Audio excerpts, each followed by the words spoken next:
Welcome to the Beyond Bound Coach and AD Professional Development Series, a weekly online professional development for athletic administrators and coaches.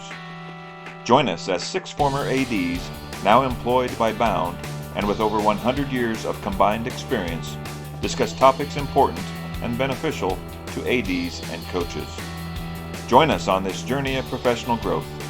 We're here to help you take your coaching and athletic administration to the next level and beyond. Good afternoon and welcome to the latest version of Beyond Bound. Beyond Bound is our Bound presentation for professional development to help coaches and athletic directors. And Bound is created by athletic directors for athletic directors and coaches. Summer, we bring on a coach as a guest presenter. And today's presenter is Loren De Jong. Loren is the boys basketball coach at MOC Floyd Valley High School in Orange City, Iowa. Loren's been a very successful coach for many, many years. He has a few state championships as well. That's not the main purpose that he's in coaching. Loren's going to share today his main purpose in coaching and how he builds champions as athletes and people. So Loren De Jong, you may take over. Thank you. I appreciate this opportunity here. I would probably start with a really quick story. When I first started coaching, I think maybe in my mind, I felt like I was, really wanting to help kids. And about 4 or 5 years in, I think I learned it was probably a whole lot more about me than it was the kids. And I'd had actually some really good success, but I don't know, it just wasn't quite right. I've actually thought about getting out of coaching in 1997. And I met with the legendary football coach from Northwestern College. His name is Larry Korver. In my opinion, should be Hall of Fame football coach nationally. And in that meeting, I couldn't tell you how much I learned, but more than I could probably digest at the moment. But one of the things he shared with me was that coaching is a calling. And if you're called to coach, that's what you need to do. But he said, I need to let you know that it's not going to be about you. It never will be about you. It needs to be about the kids.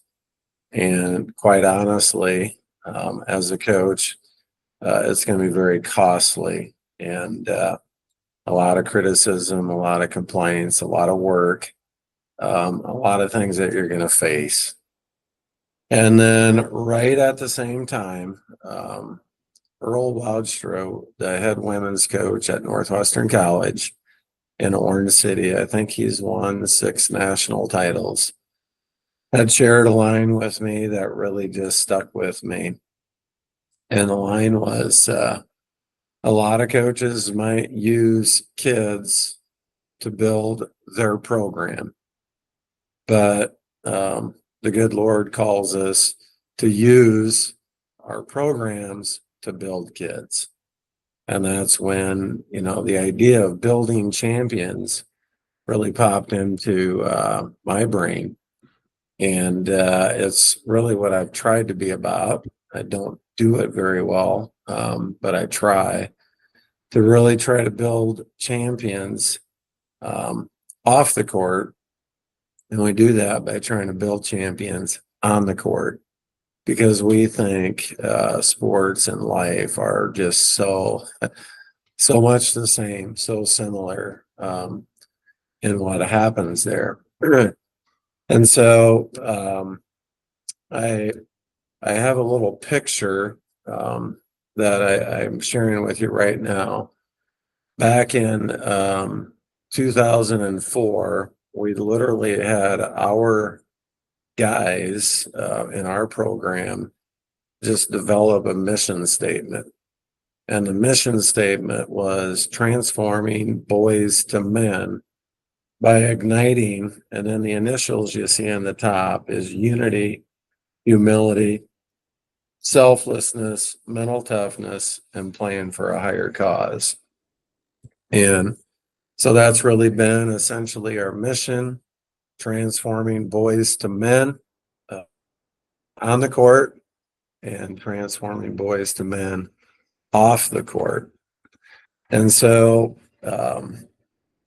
what I think I've learned over the years is there are just two very critical components to this.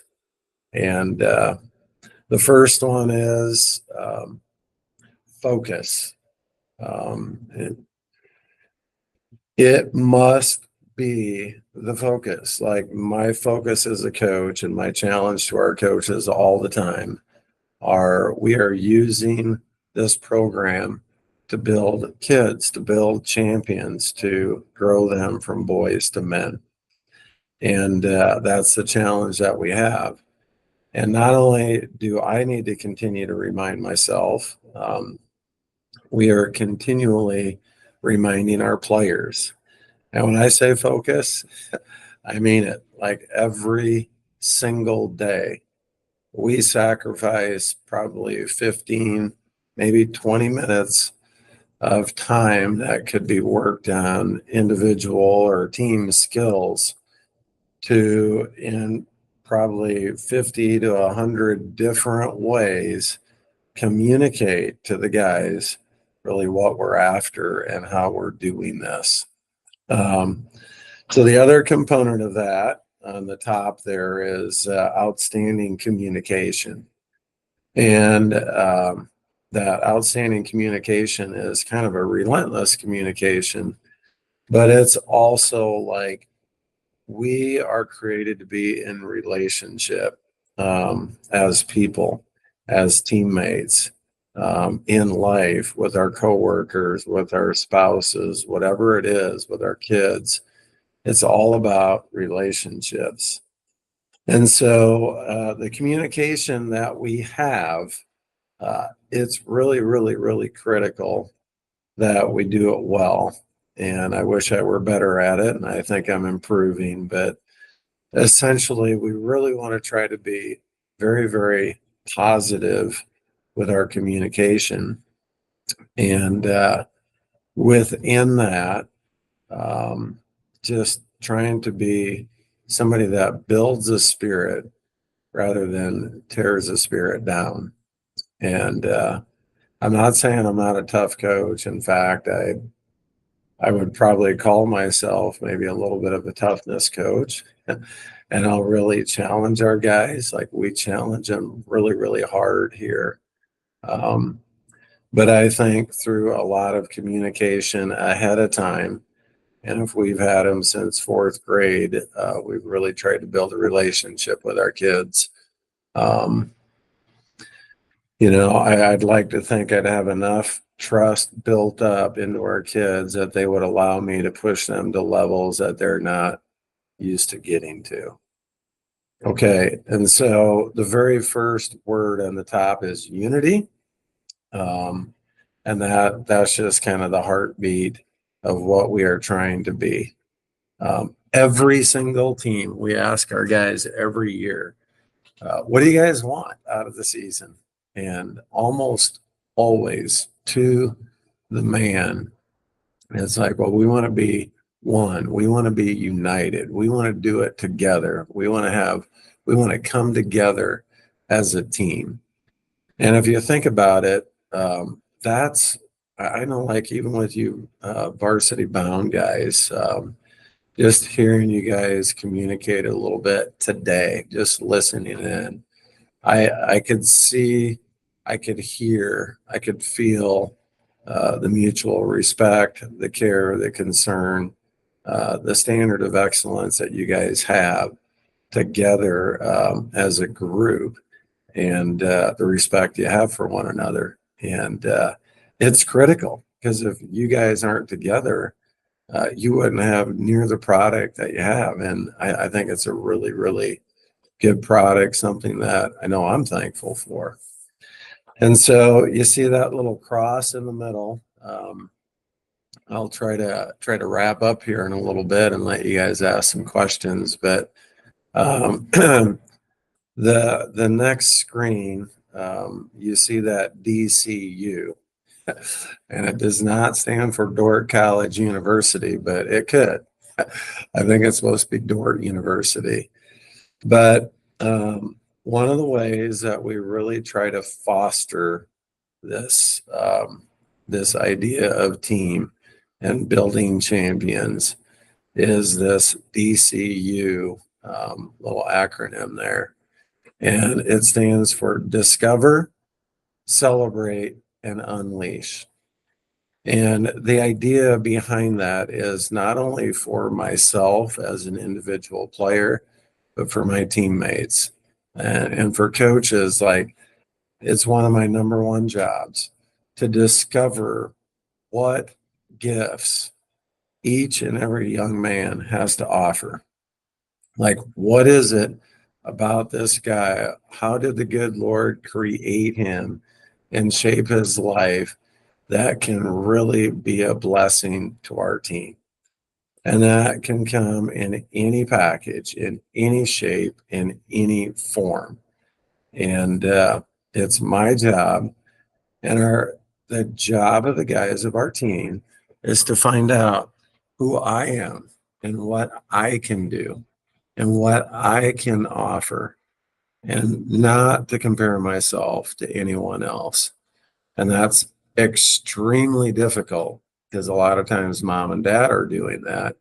The media is doing it all the time, and the media is always trying to make a star out of somebody, which I just don't really like that much. But anyhow, so we must learn to find out our gift and how the good Lord wants to use me in this world, and in this case, on our team.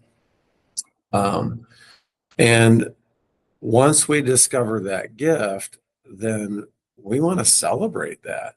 Like, individually, yeah, I want to be proud of what I have, not in a bad way, not a bad pride, a very good, I would say, humility, but to go, okay, this is a gift the good Lord has given me. And then the last thing is to unleash gift on our team. And then bigger picture, like, as coaches and as players, we're always trying to do this with our team as well. Like, what can we be good at? Like, this team, what makes this team unique? How can we be different? And then let's celebrate whatever it is that we have. And then again, we want to go out on game night and unleash our gifts for our fans and everybody to watch, just with the greatest spirit we ever could. And so around that little dot right in the middle of Discover, Celebrate, and Unleash, you see Love, Know, Speak, Do. And the fact of the matter is, by nature, we're very selfish, we're very envious, we're very prideful, and we're very judgmental. And Larry Corver, in that meeting back in 1997, just shared with me, be a giver and not a judge. Loren, keep giving and don't be a judge. Help your players to be givers, not judges.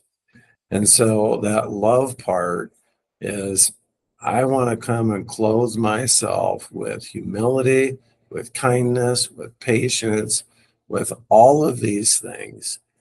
And no matter what my teammate looks like, no matter where he's at on the scale, maybe from A to Z, just picture that as a player and as a person. As a player, he might be way down by R or S. He might be really good. And as a person, he might be at C or D. It's okay. We want to celebrate that young man for who he is, love him for who he is, and then help each other grow. and help each other grow our gifts. Well, the no is it's our job to look at our teammates, to look at them, to discover, to find out who they are, not judge, just get to know them and dig a little bit deeper, to ask questions and approach them in such a way that maybe some of the walls can come down and they can really start to relate to one another as people.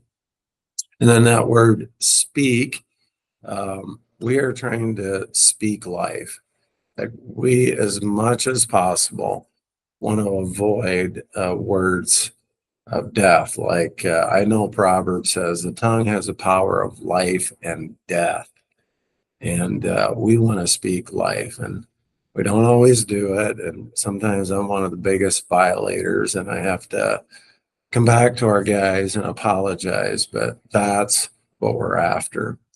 And then the do part is kind of the culminating thing of everything. Like, okay, we've done all these things. Let's live it out. Let's be there for one another. And then, then we get to, okay, as a team, we want to own this thing. We would call it shared ownership. I'd stolen this from Don Meyer. Share the ownership. We will share in our suffering. We will be individually responsible for ourselves, and we will have a collective pride in what we do. And then probably the last thing I would share with you guys is I don't know if I would ever even tell our guys what I'm, probably telling you guys in this format. We use stories all the time because kids really can relate and connect to stories. A lot of you guys have heard about the geese. They fly in the V formation, and we've come up with 7 different teamwork type of things out of that. And it's amazing how our guys can remember and make that analogy and kind of live this whole thing out just with a little story like that. Or we have a little story called Fist Bumps Beat Frowns of how we interact with one another and how we compete on the court. So I know there's a lot more, but I would probably circle back to the end. I would just say at the end of the day, and I do mean this, we we like to win. It is not hard to bring a team together to try to want to win. Everybody wants to do that, right? And so do we. But we, more than anything, want to become a champion in life. And there would be nothing more gratifying for me than to see a young man, married or single, whatever he's doing, in every relationship in life, living these things out and speaking life and bringing the best out of the people around him, the organization he's a part of, or the individual personal relationships that he has. So with that, I'll throw it out for questions. I'm gonna jump right in, Joey. Sorry I beat you to it. So, Loren, awesome stuff here. Just I circled, highlighted your DCU part. That's such a neat concept. Nothing here that you said isn't stuff that people talk about, but man, it sounds you're very deliberate when you do this on a day-to-day basis as a coach. I wrote some questions down. I'm going to only ask 1 or 2 first. I'll let Joey jump in too. But initially you talked about, I think you said 2004, you let your team do this, create this graphic maybe, and who you were. This is something near and dear to us bound directors too. All of us former ADs, coaches, talking about core values and who we are. And will you talk a little bit more about that process of letting? Did you guide this? I mean, this is incredible stuff. Did you guide this? Did you kind of push them this way, or did your high school kids come up with all this stuff on their own? Well, there was certainly some guidance. I mean, I'm trying to think. I think the guy's name, he is a football coach from Texas. His name was Dennis Parker. And I took a class way back in the day out of Cherokee, and I wish I could remember the name of the athletic director that led the class. He was awesome. But Dennis Parker, one of the things that he really just pushed is like, go to your guys and keep asking them, what do they want? What do they want? What do they want? And I certainly, had some of my own ideas of what I thought it would take to be successful. So I think it was a whole lot of both, to be honest with you, because I think they had a pretty good idea of like who I was and who we wanted to be and kind of the things that we've been preaching. But yeah, it's interesting because I think if you can maybe repeat it long enough, it starts to become a part of them. So if they've been with me since, fourth grade through camps and clinics, by the time they're juniors and seniors, they probably had some of these down. But this sharp, crystal clear vision really did kind of come from them. I would ask and they would write and they'd give it to me, and then I'd come up with something and give it back, and they'd refine. And what was really kind of cool is one of the key leaders of the whole thing way back in 2004 was a guy by the name of Ted Keel, who we ended up winning the state championship that year, and he was probably one of the last guys off the bench, but he took such ownership of it, and that's what made it really neat. Yeah, I that's the word ownership there at the end, Loren. I mean, anytime you can get kids to take that much ownership, and I'm going to go to, Joey and Mark and I were talking before we jumped on this, just about some of our day-to-day stuff and, our ownership as a part of an organization and really fighting to get there, type of thing. And we feel that. And as you said, you sense that. And so that's really cool. I'm going to just a little follow up to that, and then I'll let Joey ask a question about how long did that take that group of kids in 2004 to do? I mean, was it a one sitting thing? Was it a all summer, type of thing? Yeah, well, I'm sure I was probably setting the table, for some time. But it really, for them, it started before this season, probably early November. We had a meeting in the high school library. We had ice cream and water. And I just had them just write down, what do you want to see? Forget about the winning. Like, we all want to do that. What do you want to see? What do you want?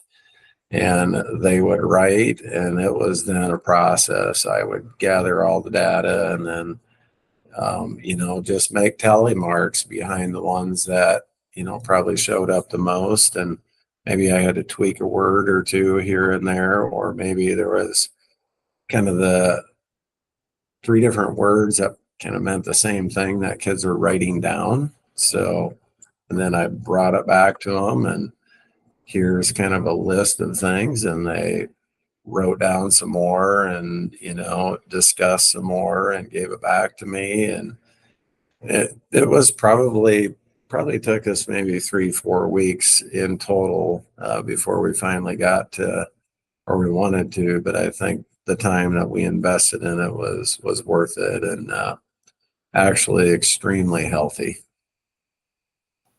Very cool. Joey, I'll let you talk here. Sorry. Well, whatever I say is not going to be nearly as insightful as the questions you asked. Never is. Loren, great stuff. I love all of this stuff, and I just want to make a couple of comments and then ask a question. You talk about using your program to build kids and to build young men, and that's awesome. And the messaging that you use, the visuals, the constant, relentless communication that you talked about. A few years ago, I lined our circle drop-off drive at school with those flag post flags that say the Avenue of Champions. And it probably took me 2 years to get people to understand that I wasn't talking about athletics. I wasn't talking about state championships and individual titles, that every student who walks through those doors is a champion. Not just the ones who compete on the field or on the court. So messaging and relentless messaging and communicating that message, I feel you there. That's important to communicate the same message. And it helps kids. Kids today need to know your why. Why are we doing what we're doing? And that reinforces that. And I love that. I've said that before. So you talked about you don't want kids to compare themselves to others, but here's my question. Sports are inherently, that's what we do. If we're racing against someone, I'm comparing myself to that person. If I'm playing basketball against another team, at the end of the game, there's a score on the scoreboard that compares my team to their team, and vice versa. So how do you manage to get your kids to understand that they are not that score at the end of the day? That's not who they are. Yeah, I love that question. I love it. Back in maybe the early 2010 to 2015, we had a young man that he might have been first team All-State 2 years, maybe 3. He was good. He was really good. But I cannot tell you the number of times I would tell him, like, Levi, don't listen to anybody else, because everybody out there is telling you what an amazing guy you are and how awesome you are, this and that. And I said, this is all about what they're communicating to you, is all about your performance. And I want you to know that it isn't your performance that matters. The good Lord doesn't look at that one bit, nor do I as your coach. It's you as a person that really matter. And it's the way you conduct yourself, the way you live your life. And we do that with our team. So the best time to do it is when you're winning. It is a really good time to do it. Because when you're losing, they don't want to listen to you too much. Just that's the reality of life. I'm just telling you the truth. So when we're winning, I can't tell you the number of times I would say to our guys after a game, I would kind of joke and I go, yeah, say the name of the coach in the other locker room. I go, yeah, Buck's right. Like, he's just a bad guy. He doesn't know what he's doing. And they'd kind of look at me and I go, you guys know better than that. Like, the outcome of this game has nothing to do with his value as a person, as well as those players in the other locker room. You guys need to understand that. But at the same time, you guys are no better than them because you won a game or because you made a basket. And so now we go to those gifts, right? Like, if Coach De Jong is not celebrating, we had a young man on our team this year. His name was Kyan Barenfuss. He was literally the last guy off the bench. He was a senior. But I cannot tell you the number of times we celebrated him and his unique gifts all year long. And he was a guy, believe it or not, in practice, we say this a lot: see the need, fill the need. And we'd be in practice and we could be doing skill work with freshmen through seniors and maybe 3-on-3 or 4-on-4. And he would look around the gym, and if he felt like freshmen needed to be helped or he needed to be in with a group of sophomores, he would literally go over there and jump in and help those guys. And so what you asked is a great question, and if I'm not living it out as the head coach, it's probably pretty meaningless, pretty empty words. So it does, I think, start at the top, and I wish I did it better, but we do. We have to continually remind myself and remind our guys and remind each other it's not about the performance, it's about the person and the blessings we can bring to others. So good question. I loved your answer with do it when you're winning. Because you're right. If you're losing, not only do they not want to listen to you, they're not as motivated to hear it, because you get depressed. I mean, losing is not fun. I mean, winning isn't everything, but it's a whole lot more fun than losing. I mean, that's your goal. It's not your purpose, but it's your goal is to win. And I loved that. Do it while you're winning, and then they can believe it when you do have the down times as well. Otherwise, it just sounds like, well, that's what losers say. Yeah. And I would just share a quick story with that. The COVID year, I couldn't tell you, like, whatever could have gone wrong went wrong. We had coaches with health issues. I had some serious issues. And then nobody could come to the games. I think we started out the year, I don't know, 5-6 or something like that. And I think we ended up 16. I mean, it just went a downer. But we absolutely had our focus on building champions and unity, humility, selflessness, mental toughness, and playing for a higher cause. And we're used to winning in this program. And the guys could very easily have just been really down on themselves and down on each other and almost even embarrassed, because fans don't like to lose either, in case you didn't know that. But our guys just stayed together. And honestly, it was one of the most rewarding seasons I had. And actually, I get texts from those guys all the time. Just different things that happen. And just to this day, just like, it's just really, really neat. So, but if I had not, and we had not as a program had, success over a period of time, I think those words would have been pretty hollow. Loren, this might be, I know we're probably going to start running low on time here too, but pretty specific here question wise. And then maybe a more general question for you just as a coach and your experiences. But you talked early on about your focus. You're very focused on your goal here, your mission. And then I heard it later on too. When you talk about taking practice time, taking specific time to work on this stuff, is that maybe when you tell those stories? Is that, am I putting that together correct? Yep. And is that every day?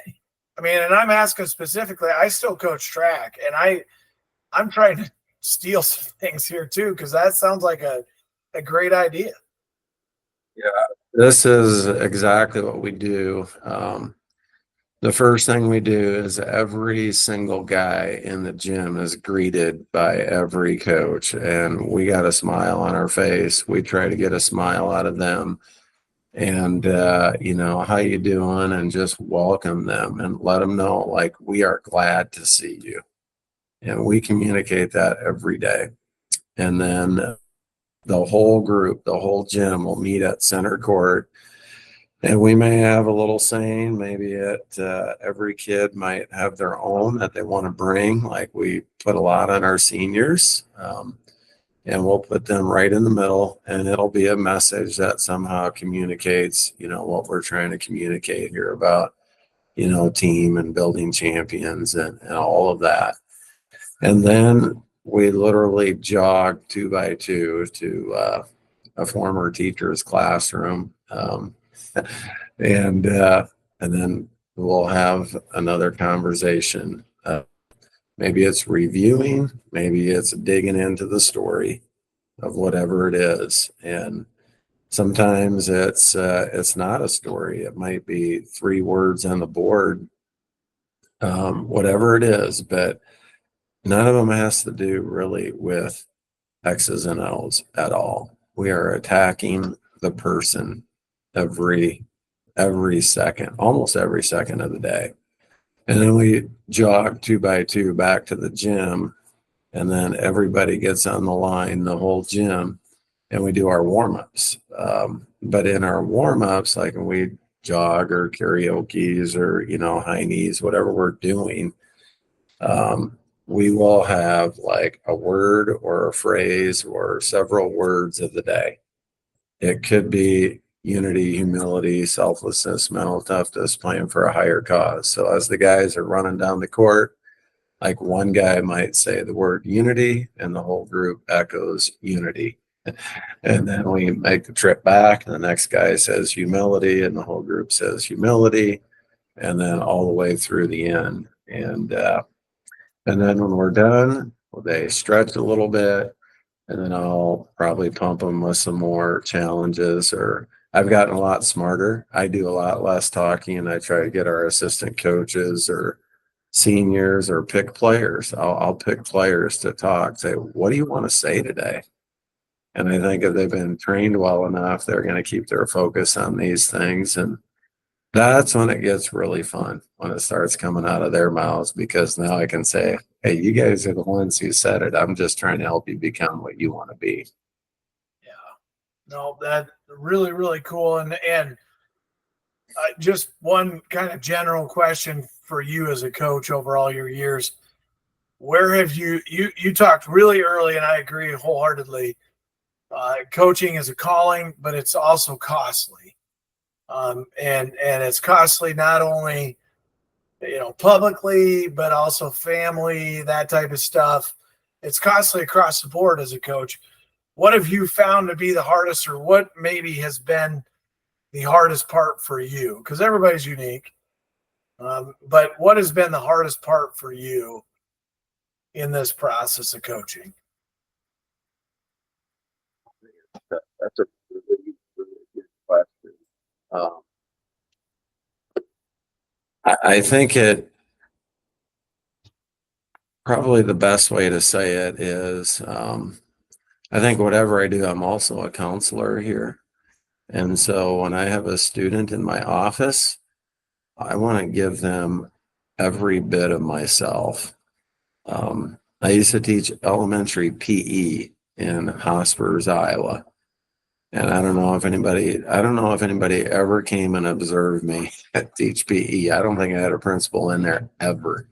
And I did it for 10 years. And I can guarantee you I gave those kids the exact same amount of energy I gave our varsity team or our high school basketball team. In fact, a lot of days I come into practice exhausted because I had just expended so much energy. So I think that amount of energy that it requires an incredible amount of energy. It requires you as a person just kind of giving your all. And so I've really, really had to learn boundaries with my time. I had to change my diet. I have to really focus on exercising. I got to get really good rest. My wife and I had a great conversation about 5 years ago, and I just had to stop doing as many things as I was, because she was kind of paying the price too. And I do have some regrets, no doubt about it, but I think I'm learning better how to do it in balance, if that makes sense. So I think balance would be my answer to the question. That is the most difficult thing for me personally. Oh, yeah, and just listening to you, that's what I would just assume without even, because you're putting so much of yourself into it. So like you're looking for margin everywhere. Is what it's. I mean, you're looking for margin everywhere, and so very incredible stuff. I had to ask that question after listening to how hard you work, just with your team, and then even in school with you as a counselor. That would be my guess, but I wanted to see if that's what you said too. So yeah, very cool, good stuff. Well, Loren, thank you so much for presenting. Of course, I've heard you say these things for several decades and watched that day in, day out. The deliberate way you go about messaging this with kids and families has always been impressive. One side note, was it Neil Phipps, the AD at Cherokee? Yes, Yeah. he was awesome. Yeah, former Navy SEAL himself. Huh? He was awesome, but this is so good and we appreciate it. And for all of you out there watching this, we hope you can maybe take a couple things out of here and implement that into your program, into your school system, into the kids and the families that you work with each day. And we wish you the best of luck to every one of you.